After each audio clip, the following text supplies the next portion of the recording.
February 26, 2012, 17-year-old African-American high school student Trayvon Martin was shot and killed by local neighborhood watchman George Zimmerman in Miami Gardens, Florida.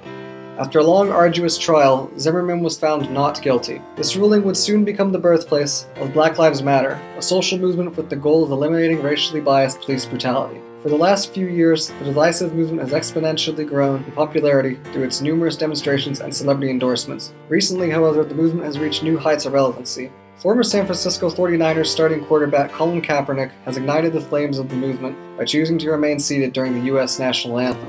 Soon enough, other players joined in his protest, even members on opposing teams. The protest would start a trending hashtag on Twitter, #TakeAKnee. The response from the public has been incredibly polarizing. Supporters of Black Lives Matter have praised Kaepernick for his bravery, while military personnel and conservatives, including President Donald Trump, have demanded a boycott of the NFL until the protesters are reprimanded. Some veterans have even gone so far as to burn their NFL jerseys. Veterans and conservatives feel as though kneeling during the national anthem is a sign of disrespect towards the military and the sacrifices they have made.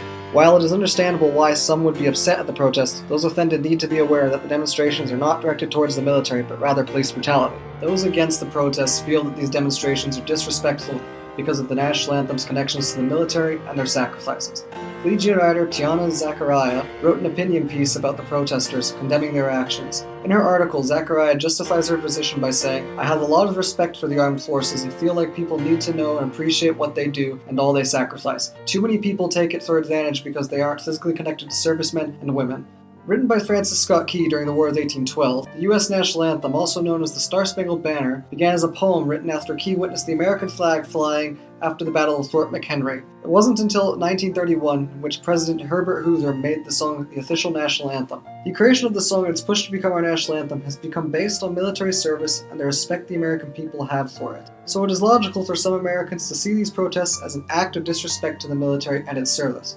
Another issue the opposition has with kneeling during the anthem is that while the protests have generated a lot of media coverage, discussions have been primarily focused on the demonstrations themselves rather than race relations and police brutality, which is what the protesters were originally aiming to discuss. Although military personnel find kneeling during the national anthem offensive, this is not the NFL players' purpose. Many of the players are kneeling during the national anthem because they are protesting for social equality. Last football season, Colin Kaepernick had started protesting individually. He stated it was to take a stance against racial oppression and inequality. When other players joined in, some stated that they refused to stand for a country that does not stand for equality. This issue has spread all over the nation quickly and affected many towns such as Fort Collins, and more specifically, Colorado State University. CSU players have not been spotted kneeling during the national anthem, but students have expressed many views on the protest. Some students feel as though the protests are disrespectful, however others find it empowering. The NFL players are teaching people a civil way to protest to what they believe in. Since then, the players have directly stated their purpose behind their kneeling and tried to communicate how crucial it is that they take a stance. They are starting a movement. The players that are taking a knee during the national anthem are not trying to offend anyone involved in the military. They're simply trying to start a conversation. The goal of this peaceful protest is to bring attention to race relations and police brutality.